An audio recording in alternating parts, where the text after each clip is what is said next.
Assalamualaikum warahmatullahi wabarakatuh. Anak-anakku masih tetap semangat mengikuti pembelajaran jarak jauh dalam masa corona ini. Anak-anak, mapel fikih pada pertemuan sebelumnya telah kita bahas tentang penyembelihan. Dan ada dua hal penyembelihan ini. Yang pertama penyembelihan kurban, dan yang kedua penyembelihan akikah atau akikoh.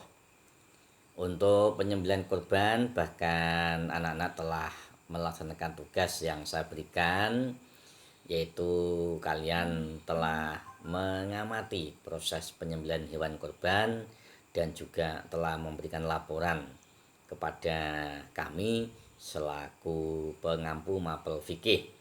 Saya ucapkan terima kasih yang kemarin telah memantau pelaksanaan penyembelihan kurban dan memberikan laporannya.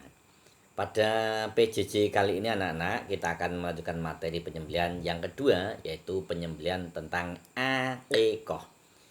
Untuk materi penyembelihan akikoh ini akan disampaikan atau dijelaskan oleh Ibu Nurul Fikriyah Rofa, mahasiswi dari IAIN Kudus yang saat ini sedang melaksanakan KKN di MTS Al-Ihsan Gajah. Untuk waktu sepenuhnya saya serahkan kepada Ibu Nurul. Silahkan, monggo.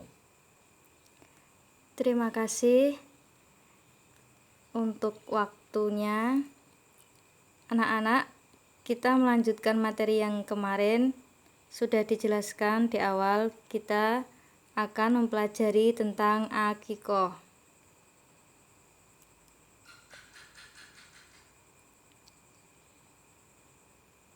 Bisa disimak anak-anak dalam PPT yang sudah ada.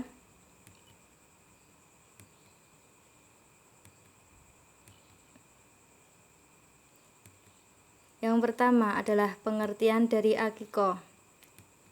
Pengertian dari akikoh berarti menyembelih binatang ternak berkenaan dengan kelahiran anak sesuai dengan ketentuan syara sebagai bukti rasa syukur kepada Allah. Akikoh lebih merupakan perwujudan dari rasa syukur akan kehadiran seorang anak yang sangat didambakan oleh setiap keluarga. Itu adalah pengertian dari akikoh. Yang kedua adalah dasar hukum syariat akikoh. Ada sabda Nabi itu berkenaan dasar hukum syariat akikoh yang merupakan sabda Rasulullah yang artinya anak yang baru lahir masih tergadai sampai disembelihkan baginya akikoh pada hari yang ketujuh dari hari lahirnya, dan hari itu juga hendaklah dicukur rambutnya dan diberi nama. Yang ketiga adalah ketentuan-ketentuan akikoh. Yang pertama, dari sudut umur binatang akikoh itu sama dengan kurban. Yang kedua, memanfaatkan daging akikoh sama dengan daging kurban, yaitu disedekahkan kepada fakir miskin. Tidak boleh dijual walaupun kulitnya. Yang ketiga, disunahkan daging akikoh dimasak terlebih dahulu sebelum dibagikan, atau mengundang orang atau mengundang langsung untuk datang menyantap daging yang sudah dimasak. Dan orang yang melaksanakan akikoh boleh memakan dan menyimpan sedikit dari daging tersebut kecuali akikoh yang karena nadar. Jadi akikoh itu dagingnya dimasak, sedangkan daging kurban masih dalam keadaan mentah dibagikan.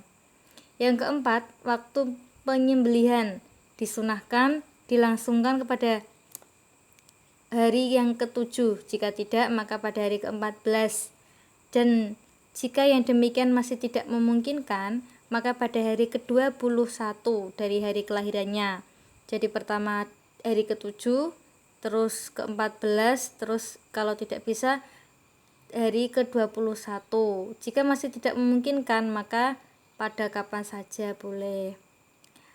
Ada hadis Nabi yaitu al-aqiqatu tutbahu anhu li sab'in wali arba'a syarota wal ikhra.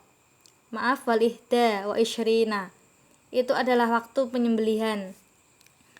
Rawahul Tirmidzi.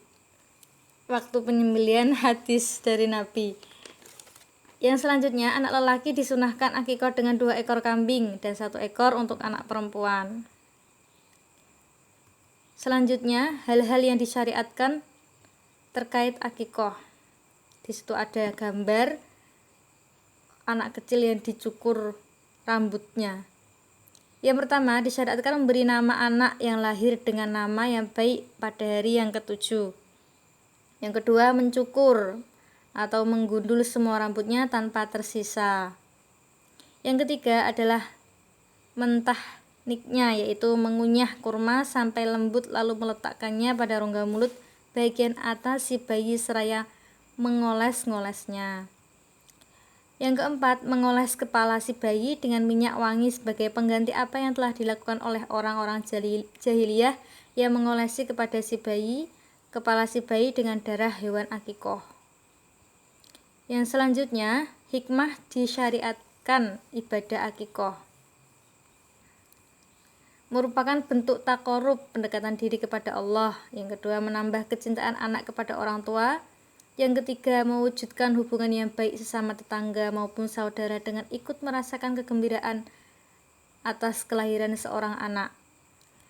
Yang keempat, dalam akikah ini mengandung unsur perlindungan dari setan yang dapat mengganggu anak yang terlahir itu. Yang kelima, akikah merupakan tebusan hutang anak untuk memberikan syafaat bagi kedua orang tuanya kelak pada hari perhitungan. Yang keenam, akikah sebagai sarana menampakkan rasa gembira dalam melaksanakan syariat Islam dan bertambahnya keturunan mukmin yang akan memperbanyak umat Rasulullah pada hari kiamat. Yang ketujuh, akikah memperkuat ukhuwah atau persaudaraan di antara masyarakat, terutama antara yang kaya dengan yang miskin. Itulah tadi pengertian dari akikah dan hikmah syariat ibadah akikah dan hukum-hukum akikah sudah saya jelaskan semuanya.